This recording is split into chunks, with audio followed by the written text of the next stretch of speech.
Welcome to GeekCorner, and today we're going to talk about the chapter 220 of Black Clover. Now, in this chapter called the Visiting the Injured, we'll continue on right after the two Royal Knight captains, Fogolion and Noel Silva.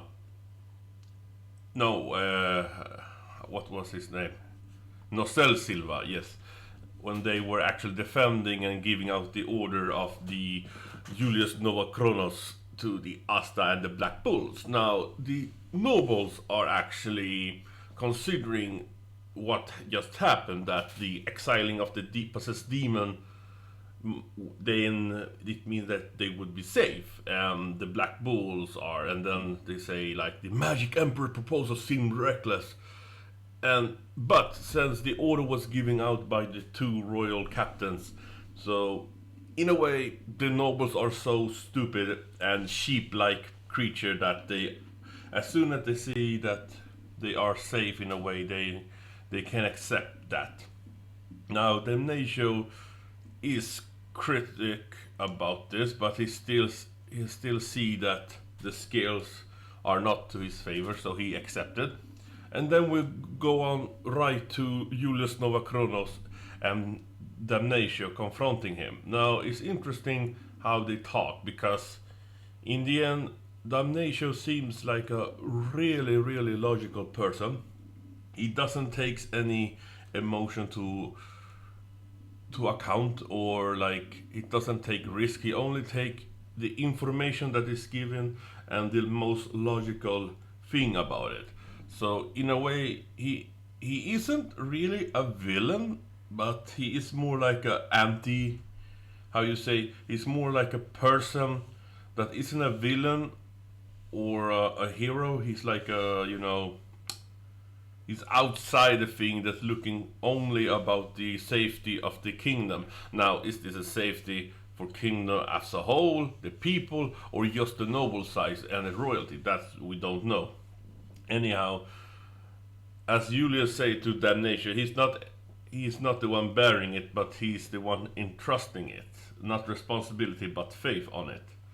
So it's still very interesting how Damnatio's scales work. That it actually shows which favor it goes. And Julius say to Damnatio that he believes that his scales will tip forward Asta and the others. So yeah, and then we have a quick scene with Marx and Julius. Now, Marx and Julius has always been painted up like really sweet, and Marx has taken care of Julius and always been by his side. And seeing Julius at this stage is so saddening and still very touching, and yet Tabata actually brings out a great comedy like, I will not forgive you, I have a piles of work for you. So now, and since Julius don't have so much magic to escape, now he must do it. Anyhow, we continue on directly to the uh, the rose, the chivalry rose blue knight, and we have Charlotte,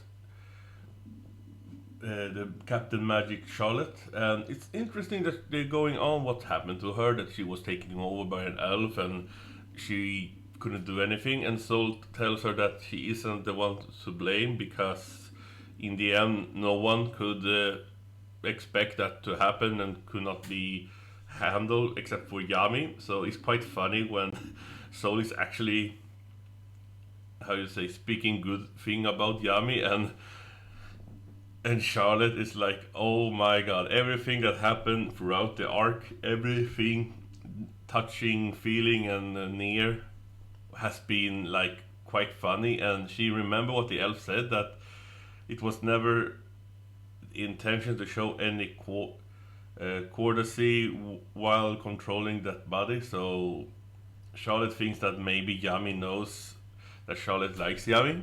And then in the end, when she wakes up from her daydream, Yami is literally in front of her with a basket. It's so sweet. And he's like, oh, I'm just here visiting the injured Torny Soon princess. And it's so funny, the whole sequence. because in the end, Yami is so nonchalant about, yeah, I have a question for you.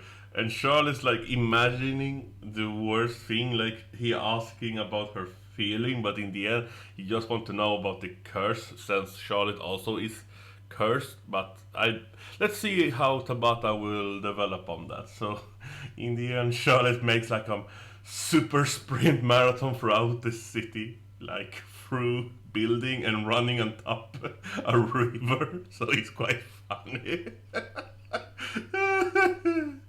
And I love the last text of the page, the chapter. It says, "Next time, the start of a love comedy, the curse of the form becomes clear."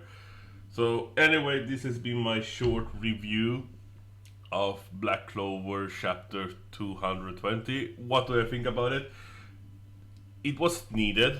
This chapter was needed because it was so much confrontation and build up. So we need a breather. We need something about a comedy and a little more about lore building. So in the end, I welcome it, and I really enjoying this type of moment. I mean, sure, they're typical trope moment, but in the end, this is what we like about Black Clover, about character development, character interaction, and the overall comedy they have, because they are such a great character. And I really love that Soul becoming much more than just a feminist trope that men's are bad and men's are useless. Now she's actually viewing men in a different way. So yeah, I like it. I like it. And Charlotte, oh my god, poor Charlotte.